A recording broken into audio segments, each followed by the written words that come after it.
মমতা বন্দ্যোপাধ্যায়কে ডোনাল্ড ট্রাম্পের সঙ্গে তুলনা করলেন পশ্চিমবঙ্গের বিজেপির প্রাক্তন সভাপতি দিলীপ ঘোষ। অবশ্য তিনি সরাসরি নাম করেননি।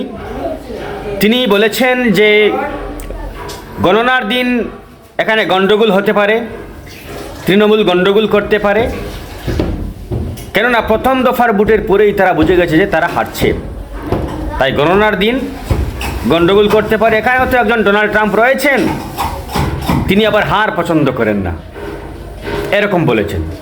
তিনি নাম করেননি, কিন্তু সংবাদ মাধ্যম বলছে যে তিনি নাকি মমতা বন্দ্যোপাধ্যায়কে নিশানা করেছেন, যে একজন প্রাক্তন বিজেপি সভাপতি বা একজন বিজেপি সমর্থক কমপক্ষে ট্রাম্পকে স্বৈরাচারী শাসক বলে স্বীকার করেছেন।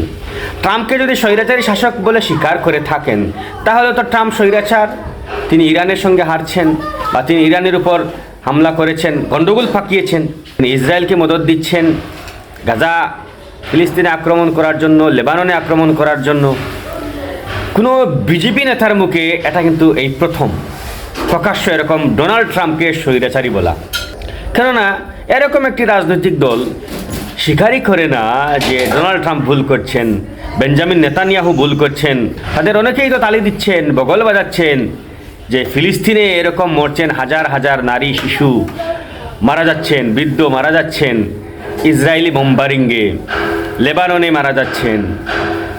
তারা তো তালি দেন, বগল বাজান যে ঠিকই আছে, মুসলমানদের ঠিক মতো টাইট দিচ্ছে, কিন্তু এরা স্বীকার করেন না। শেষ পর্যন্ত স্বীকার করলেন একজন, তাও মমতা বন্দ্যোপাধ্যায়কে নিশানা করে ডোনাল্ড ট্রাম্পকে স্বৈরাচারী বললেন। আমি এখনও বলছি যে মমতা বন্দ্যোপাধ্যায়কে নাম করে তিনি স্বৈরাচারী বলেননি, বা তিনি ডোনাল্ড ট্রাম্প বলেননি, তিনি আকারে ইঙ্গিতে বুঝিয়ে দিয়েছেন, এবং সংবাদ মাধ্যম বলছে যে মমতা বন্দ্যোপাধ্যায়কে তিনি এটা বলছেন।